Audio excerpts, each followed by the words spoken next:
जय मित्रांनो, मी दीपक कुंदोडे आपल्या सगळ्यांचं स्वागत करतो आपल्या स्टडी कटा या युट्यूब चॅनलवर। मित्रांनो, आज आपण मॅथचा नेक्स्ट सेट बघणार आहे। आता जवळजवळ आपले 14 प्रॅक्टिस सेट झालेत आणि 14 प्रॅक्टिस सेट मध्ये आपला अप्रोच कसला असला पाहिजे, म्हणजे कशा पद्धतीने आपण क्वेश्चन सॉल्व्ह केले पाहिजेत, कशा पद्धतीने प्रश्नांना टॅकल केलं पाहिजे हे आपण शिकत आलोय। ओके, तर आजचा हा 15वा सेट आहे आणि या 15व्या सेट मध्ये ना आपण 23 फेब्रुवारी 2024 च्या शिफ्ट 3 चा पेपर घेणार आहे। ओके, ऍक्च्युअली व्हिडिओ बघायच्या पहिला तुम्ही टेस्ट दिला असालच। टेस्ट जर दिला नसाल तर टेलिग्राम चॅनलवर टेस्टची लिंक दिलेली आहे या क्वेश्चन्सच्या। ओके, तर ती टेस्ट पहिला द्या आणि त्याच्यानंतर हा सेट बघा, जेणेकरून तुम्हाला फायदा काय होईल की टेस्ट मध्ये तुमचे कोणते क्वेश्चन चुकलेत, कोणत्या क्वेश्चनला जास्त वेळ गेला आणि त्याचा करेक्ट अप्रोच काय असला पाहिजे हे तुम्हाला हा व्हिडिओ बघितल्यावर समजून येईल। ओके, त्यामुळे टेलिग्राम चॅनलची लिंक डिस्क्रिप्शन मध्ये आहे, ती जॉईन करा आणि तिथून ती टेस्ट द्या, जेणेकरून तुमचं परफेक्ट नियोजन होईल। ओके, कारण माणसाला आपली चूक कुठं होते हे जोपर्यंत कळत नाही तोपर्यंत चूक सुधारत नाही। त्याच्यामुळे टेस्ट दिल्यानंतर तो फायदा होणार आहे, तुमची चूक कुठं होते ते तुम्हाला समजणार आहे। ओके, आणि त्यानंतरच तुम्ही काय करा, मोस्टली व्हिडिओ सोल्युशन्स बघा। ओके, तर जास्त वेळ न घालवता डायरेक्ट आपण काय करू, क्वेश्चनला सुरुवात करू। पहिला प्रश्न काय बघा, राकेशचे 5 विषयांपैकी पहिल्या 3 विषयातील सरासरी गुण 80 होते आणि शेवटच्या 3 विषयातील सरासरी गुण किती आहेत, 92 होते। जर त्याचे तिसऱ्या विषयातील गुण 51 होते तर त्याला 5 विषयात किती सरासरी गुण मिळालेत विचारले। म्हणजे त्यांनी काय सांगितले, 5 विषयांची सरासरी दिली राकेशच्या। ओके, पहिला, दुसरा, तिसरा, चौथा आणि पाचवा। ओके, एकच मिनिट, हा पाचवा झाला आणि हा चौथा। ओके, आता त्यांनी काय सांगितले, ह्या पहिल्या 3 विषयांची जी सरासरी, पहिल्या 3 विषयांची सरासरी ती किती आहे म्हणून सांगितले, 80 आहे म्हणून सांगितले। आणि त्यानंतर परत या 3 विषयांची सरासरी किती आहे म्हणून सांगितले, 92 आहे असं सांगितले। ओके, आणि परत त्यांनी दिले हा जो तिसरा विषय मधला आहे याला त्याला 51 गुण पडलेत म्हणून सांगितले। आता मला जर 5 विषयांची सरासरी हवी असेल तर मला काय माहित पाहिजे, 5 विषयांची बेरीज माहित पाहिजे, 5 विषयांच्या गुणांची बेरीज माहित पाहिजे। आता या 80 वरून मी काय करू शकतो, या 3 विषयांच्या गुणांची बेरीज काढू शकतो, कारण का सरासरी गुणले एकूण विषय केलं तर मला बेरीज मिळेल, म्हणून मी गुणले 3 केलं तर या 3 विषयांमध्ये त्याला किती गुण मिळाले असतील, एकूण किती मिळाले असतील, 8 त्रिक 24, 240 मिळाले असतील। परत या 3 विषयांची मी काढू शकतो गुणले 3 करून, 3 दोन्ही 6 आणि 9 त्रिक किती येईल, 9 त्रिक 27, 276। पण बघा, आता जर मी या दोघांची बेरीज केली, कुणाची, 240 ची अधिक 276 ची, तर मला काय मिळेल, ह्या 5 विषयांची बेरीज मिळेल पण 51 एक्स्ट्रा मिळेल। कारण का, हा जो 51 हा डबल आलाय, या पहिल्या 3 विषयांमध्ये पण तिसरा विषय आलाय आणि या शेवटच्या 3 विषयांमध्ये पण हा तिसरा विषय आलाय। त्याच्यामुळे हे 51 यातून मला मायनस करावं लागेल, म्हणजे मला या 5 विषयांची सरासरी बेरीज मिळेल। ओके, बेरीज मिळेल फक्त। आता बघा, यातून 51 वजा करा, 6 मधून 1 गेलं किती उरेल, 5 उरेल, आणि 7 मधून 5 गेलं 2, म्हणजे थोडक्यात इथं 25 होईल, आपण कन्सिडर करूया। आता बेरीज करा, 0 आणि 5 5, परत 4 आणि 2 6 आणि 2 आणि 2 4 भागिले 5, भागिले 5 का, सरासरीला एकूण 5 विषय आहेत म्हणून। ओके, आता करा 5 1 5, 5 9 45, 5 त्रिकम 15, किती येईल सरासरी, 93 येईल। Option second. क्लियर। अशा टाइपचे एक्झाम्पल आपण सरासरीमध्ये शिकलेलो आहे, जर बघितला नसेल तर आपल्या युट्यूबला व्हिडिओ आहेत, बघू शकता। आता क्वेश्चन नंबर 2 बघा, काय दिले, 58 वजा 25 भागिले 5 आहे। आता इथे तर मी 5 वजा 25 डायरेक्ट करून टाकतो। ओके, त्यानंतर हा कंस सोडवून घ्या, 30 अधिक 20 किती होईल, 50, 50 वजा 10 किती होईल, 50 वजा 10 जर केलं 40, 40 अधिक 30 70, म्हणजे मला या सगळ्याबद्दल किती मिळालं, 70। आता इथं बघा, 55 अधिक 25 किती होईल, 80 होईल। आता 80 वजा 70 या सगळ्याबद्दल मला किती मिळेल, 10 मिळेल। इथून इकडे सॉल्व करायचं, हे प्लस आहे। आता इथून इकडे बघा किती आहे, हे 58 वजा 5 किती होईल, 53, आणि 53 अधिक 10 किती येईल माझं, 63, म्हणजे माझं उत्तर किती असणार आहे, ऑप्शन 1 63। ओके, त्यानंतर पुढे जाऊया, क्वेश्चन नंबर 3 बघा, काय, रोहित समान अंतराच्या 4 फेऱ्या करतो, पहिल्या फेरीत त्याचा वेग 400 किलोमीटर प्रति तास असतो आणि त्यानंतरच्या प्रत्येक फेरीत त्याचा वेग आधीच्या फेरीच्या वेगाच्या निम्मा होतो। तर या 4 फेऱ्यामध्ये रोहितचा सरासरी वेग काढायचा आहे मला. आता सरासरी वेगचा फॉर्म्युला मला माहित पाहिजे काय, एकूण अंतर भागिले एकूण वेळ. पण मला काय दिलाय इथं, वेग दिलाय आणि अंतर समान आहे असं सांगितलंय. म्हणजे सगळ्यात पहिला मी वेग घेतो लिहून. ठीक आहे, वेग घेतो लिहून. आता बघा पहिला वेग किती आहे, 400 किलोमीटर प्रति तास आहे. ओके, आणि त्यानंतर 4 फेरीत निम्मा निम्मा होत गेलाय त्याचा वेग. म्हणजे पहिला 400 होता, दुसऱ्या फेरीत किती होईल, 200 होईल, तिसऱ्या फेरीत किती होईल, 100 होईल, आणि त्यानंतर किती होईल, 50 होईल. निम्मा निम्मा होत गेला. त्यानंतर जे अंतर आहे, ते किती होईल सांगा. आता त्यांनी सांगितले समान अंतर, समान अंतर. समजा 400 किलोमीटर प्रति तासाने गेलाय आणि अंतर माझं सगळ्याच्या बाबतीतच 400 आहे. ओके, 400 काय घेतलं मी, इथे किती पण अंतर घेऊ शकताय, पण अंतर ते तुम्हाला काय घ्यावं लागेल, समान घ्यावं लागेल. ओके, आता सुरुवातीला 400 किलोमीटर प्रति तास आहे म्हणून मी अंतर काय घेतलं, 400 किलोमीटर. आता लागणारा वेळ जो आहे, समजा त्यांना लागणारा वेळ जो आहे तो किती येईल, 400 किलोमीटर अंतर आहे आणि 400 किलोमीटर प्रति तास तो वेग आहे. म्हटल्यावर वेळ किती लागेल सांगा, अंतर भागिले वेग किती होईल, 1. आता 400 भागिले 200 करा किती होईल, 2. 400 भागिले 100 करा किती होईल, 4. आणि 400 भागिले 50 करा किती होईल, 8 होईल. बरोबर, हा काय झाला, वेळ झाला. आता मला काढायचं काय, सरासरी वेग. विचारले काय त्यांनी, सरासरी वेग.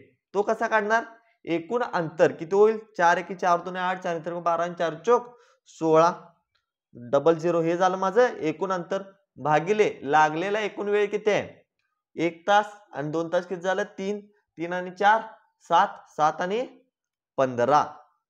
ओके, आता सिंपल काय करा, कितीने भाग जातो बघा, 5 त्रिकम 15, इथं भाग द्या, 5 त्रिकम 15, 5 2 10, 0 आहे. असं काय आलं आन्सर माझं, 320 भागिले 3. कुठे दिसते बघा, ऑप्शन सेकंड. म्हणजे माझा जो सरासरी वेग आहे तो 320 भागिले 3 किलोमीटर प्रति तास असणार आहे.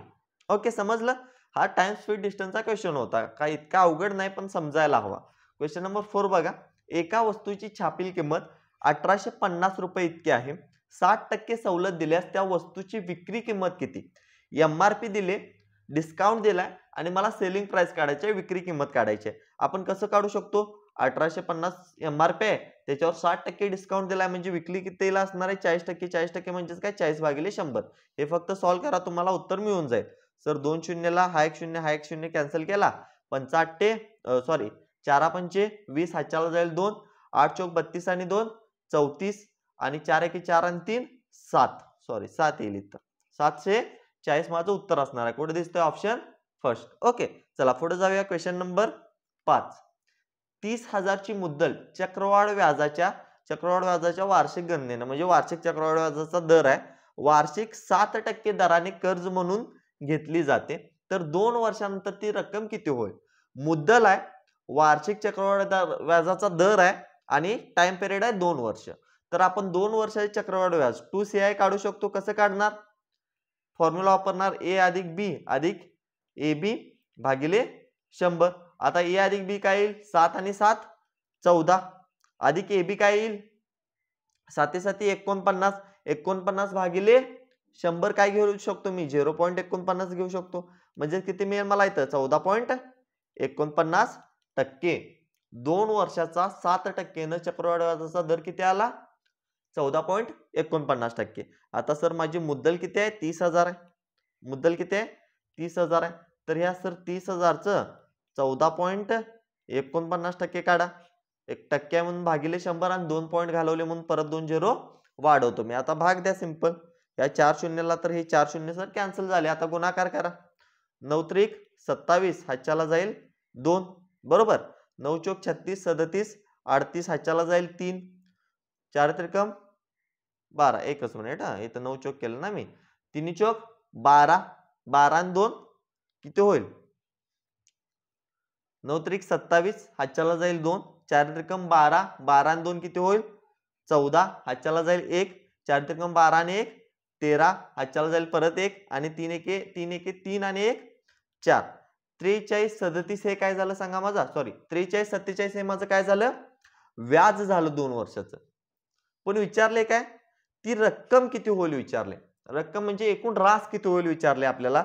मग रासला काय करतो आपण, एकूण मुद्दल किती आहे ती 30,000 अधिक मिळालेले व्याज किती आहे 43 47 एकूण किती होईल सांगा मग 34,347 रुपये होईल बरोबर पुढे दिसतंय मला option second clear okay simple आहे काय अवघड असं नाही फक्त हे फॉर्म्युला आहे आणि फर्स्ट शिफ्ट पासून हा रिपीट होतोय क्वेश्चन असा या टाइपचा क्वेश्चन रिपीट होतोय त्याच्यामुळे हा इम्पॉर्टंट अशा टाइपचाच क्वेश्चन येणार चक्रवाढ व्याज मध्ये अवघड काही विचारलं जात नाही कधी तर कोणत्या तर शिफ्टला अवघड क्वेश्चन येतो नाहीतर अशा टाइपचे सिंपल प्रश्न असतात जिथे तुम्हाला 2 वर्षाचा चक्रवाढ व्याज काढायचा आहे फॉर्म्युला यूज करून ओके आणि उत्तर इझिली मिळून जाईल त्यानंतर बघा पुढचा प्रश्न बघूया क्वेश्चन नंबर 6 एका शंकूची उंची 15 सेंटीमीटर आहे आणि त्याच्या तळाची त्रिज्या 14 सेंटीमीटर आहे तर शंकूचं घनफळ काढायचं आहे शंकूचं घनफळ काढायचं सूत्र सर आहे 1/3 पाय आर वर्ग एच 1/3 आहे असं ठेवलं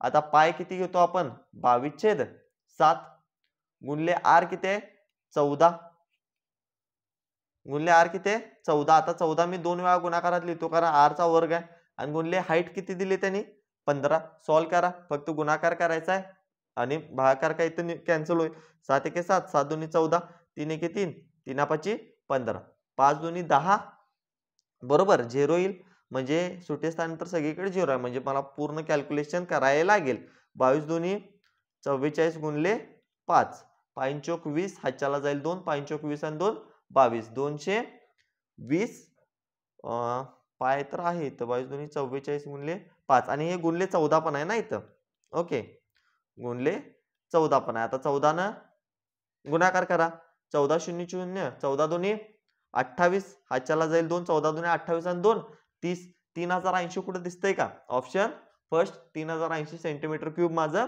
बरोबर उत्तर असणार आहे ओके क्वेश्चन नंबर 4 चा बघा क्वेश्चन नंबर 7 काय प्रश्न जर P Q 6 5 असेल आणि Q R 3 4 असेल तर Q P अधिक R चे मूल्य किती आता मला थोडक्यात काय काढायचं आहे सर P Q R काढून घ्यायचं आहे पहिला ओके आता P आणि Q काय 6 5 आहे आणि Q आणि R काय 3 4 आहे तर पहिला कंबाईन रेशो काढून घ्या मर्ज करा रेशो इथं आहे असं 3 येईल इकडे आहे असं 5 येईल 3 संग 18 5 त्रिकम 15 आणि 4 पंचे 20 आता इथं Q तर किती असणार आहे सर Q असणार आहे माझा 15 आणि P अधिक R म्हटले P किती आहे माझा 18 आहे अधिक R किती आहे 20 आहे 20 अधिक 18 38 15 38 माझं उत्तर करेक्ट असणार आहे ओके चला पुढचा प्रश्न बघूया क्वेश्चन नंबर 8 एका बल्बची खरेदी किंमत आणि विक्री किंमत यांचे गुणोत्तर 20 25 आहे तर नफ्याची टक्केवारी काढा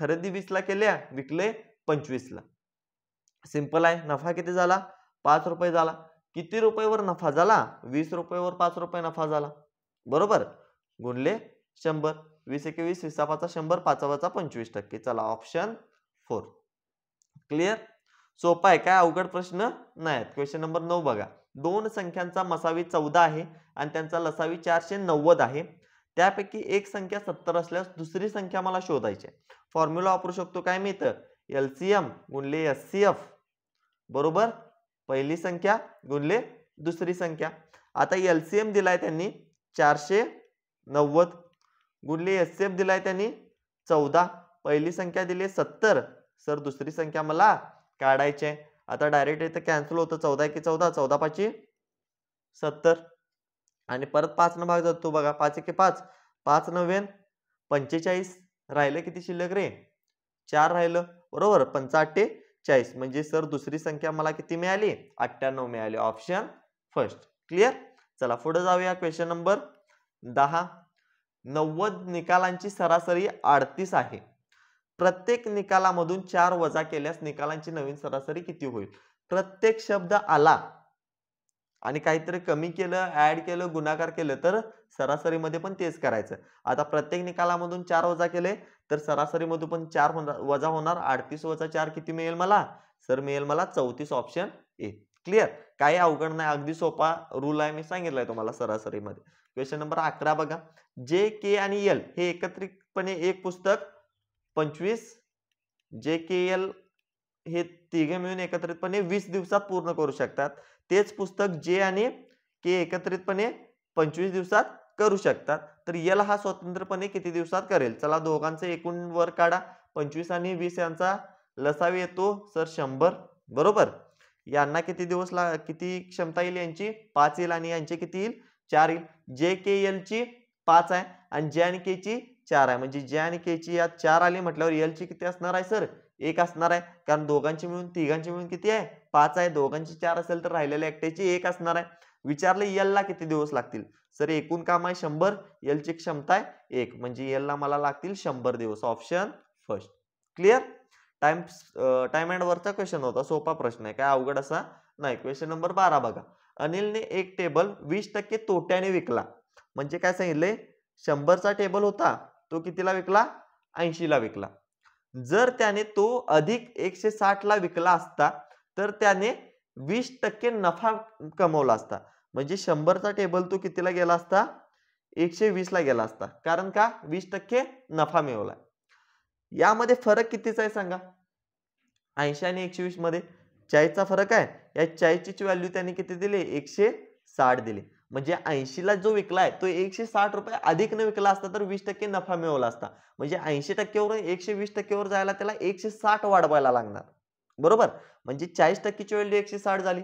आता विचारले काय 125% नफा मिळवण्यासाठी टेबलची विक्री किंमत किती असली पाहिजे. आता 25% नफा मिळवायचा आहे, म्हणजे 125% ची मला व्हॅल्यू काढायची आहे. व्हॅल्यू आहे माझ्याकडे कोणाची 40% ची आहे. 160 व्हॅल्यू जर 40% ची असेल तर 125 ची व्हॅल्यू किती, चला सॉल्व करा.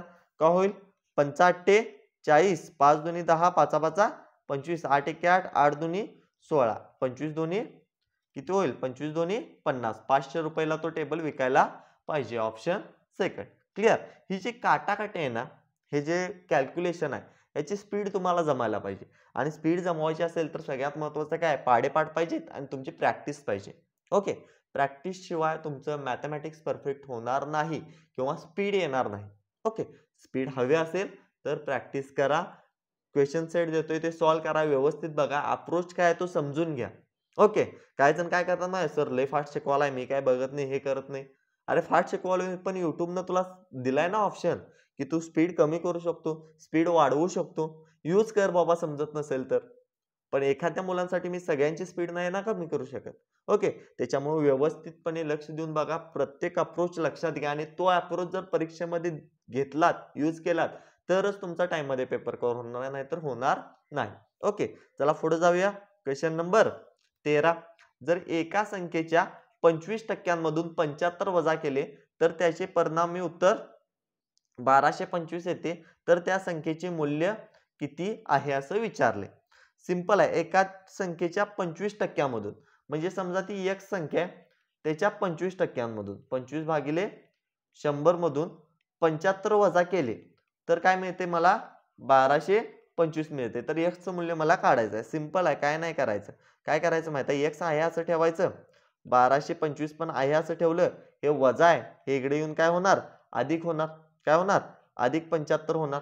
आता हे भागिले 100 आहे, हे इकडे येऊन गुणिले 100 होणार आणि हे काय होणार भागिले 25 होणार, बरोबर. आता कॅल्क्युलेशन करा सर. 25 एके 25, 25 चोक 100. आता इथं बघा 1225 अधिक 75 करा, 25 अधिक 75 काय होईल 100 होईल. म्हणजेच काय हे 1300 होईल. काय होईल हे 1300. 1300 गुणिले 4 करा, 13 चोक 52, 5200. कुठे दिसतंय ऑप्शन फर्स्ट. क्लिअर. सोपं होतं, काय अवघड नाही हा क्वेश्चन. त्यानंतर बघा क्वेश्चन नंबर 14 सिम्प्लिफिकेशनचा क्वेश्चन आहे. काय क्वेश्चन आहे. आता इथं काय करायला पाहिजे, पहिला तर कंस सॉल्व करून घ्यायला पाहिजे. 88 वजा 24 करा, 8 4 गेलं 4 उरेल, 8 2 गेलं 6. आता इथं तर मला 64 मिळालं. आता इथं 2 आहे, बरोबर. 2 भागिले 64 आहे, बे के बे. इथं काय होईल बेत्रिक 6, बेदुनी 4, 32 आलं. 32 एके 32, 32 त्रिक 96. म्हणजे मला ह्या सगळ्या बाबतीत इथपर्यंत 3 मिळाले. क्लिअर. आता इथं बघा 13 त्रिक सॉरी 4 त्रिकम 12 आणि 3 त्रिक 9, 129. 129 अधिक 3 किती होईल 132. ऑप्शन दिलेला आहे. तोंडी करायचं डायरेक्ट, असे कॅल्क्युलेशन लिहत बसायचं नाही, टाइम घालवायचं नाही, डायरेक्ट तोंडी करायचं. ओके. 132 माझं उत्तर बरोबर असणार आहे. त्यानंतर क्वेश्चन नंबर 15 बघा.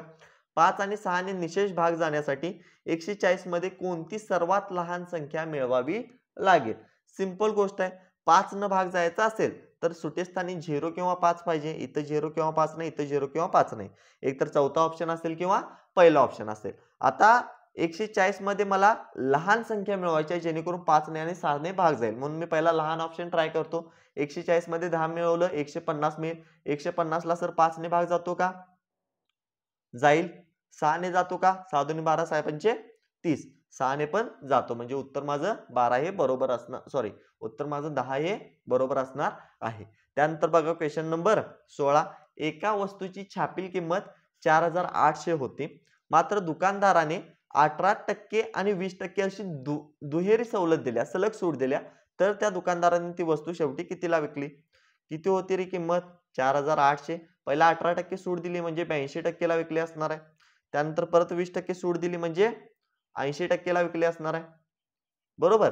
चला सॉल्व करा. कितीला जाईल आता वस्तू? 2 शून्यला 2 शून्य घालवा. 1 शून्यला यातला 1 शून्य घालवा. पॉइंट मध्ये आन्सर जाईल म्हणजे पॉइंट 0 जर राहिला तर इथं 0 येणार आहे एवढं लक्षात ठेवायचं. आता सॉल्व करा.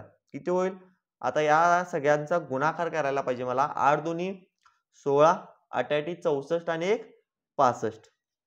बरोबर. गुणले 48 करा. भागिले 10 शिल्लक राहिले. आता बघा कितीनं भाग जाता येईल? 656 ला मला भाग द्यायला पाहिजे 48 न. 8 संग 48 हातच्याला जाईल 4. 8 45 आणि 4 44. 8 संग 48 आणि 4 52. परत 4 न द्या. 6 चौक 24 हातच्याला जाईल 2. 5 चौक 20 आणि 2 22. 6 चौक 24 आणि 2 26. बरोबर. चला 8 4 आणि 4 8.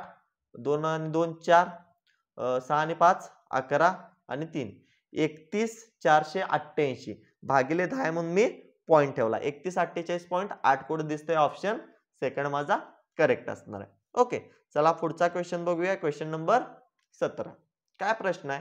एक व्यक्ती सरळ व्याजाच्या वार्षिक 3% दराने एक विशिष्ट रक्कम कर्ज म्हणून 25 वर्षात मिळणारे व्याज हे कर्ज म्हणून दिलेल्या रकमेपेक्षा 600 ने कमी आहे. तर कर्ज म्हणून दिलेली रक्कम किती? एक ठराविक रक्कम कर्ज म्हणून दिल्या. समजा मी कर्ज म्हणून दिले 100% रुपये.